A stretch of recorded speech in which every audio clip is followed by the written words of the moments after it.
So, this is the next video from my previous video, which is the La Bamba. And now I'm playing the Cupid. So, ang chords na meron dito ay E minor, which is the second fret, first string, and the third string. E minor, then A7. This one, in the first fret, third string.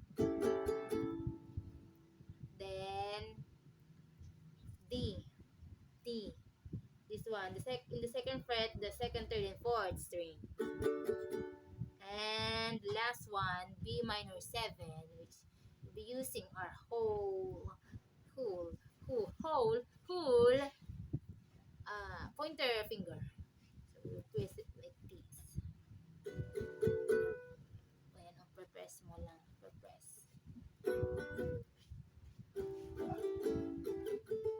Ay, down, down, up. Ang strumming niya pala, down, down, up, up, down, up, down, down, up, up, down, down, down, up, up, down, up, down, down, up, up, down, up, down, down, up, up, down, up, down, down, up.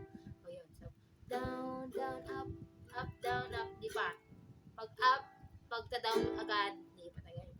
Down, down, up, down, up, down, down, up, down, up, down, down, up, down, down, down.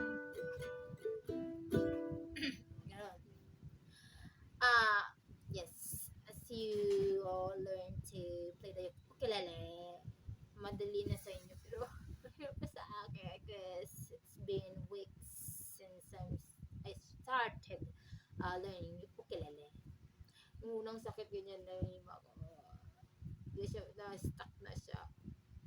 Na-stuck na siya kasi nga, hindi ako sanay. And I want to learn ukulele, that's why.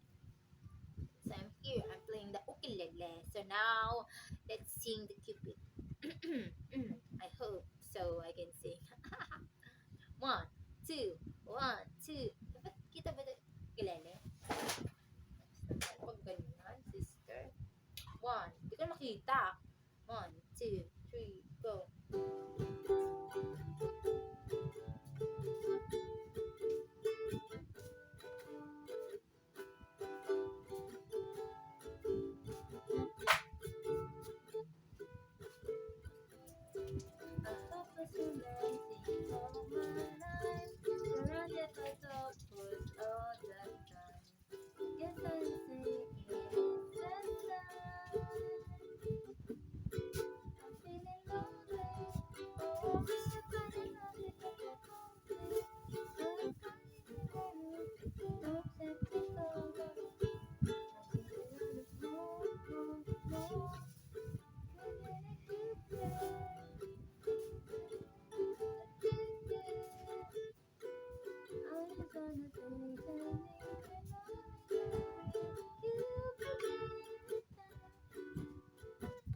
Lyrics.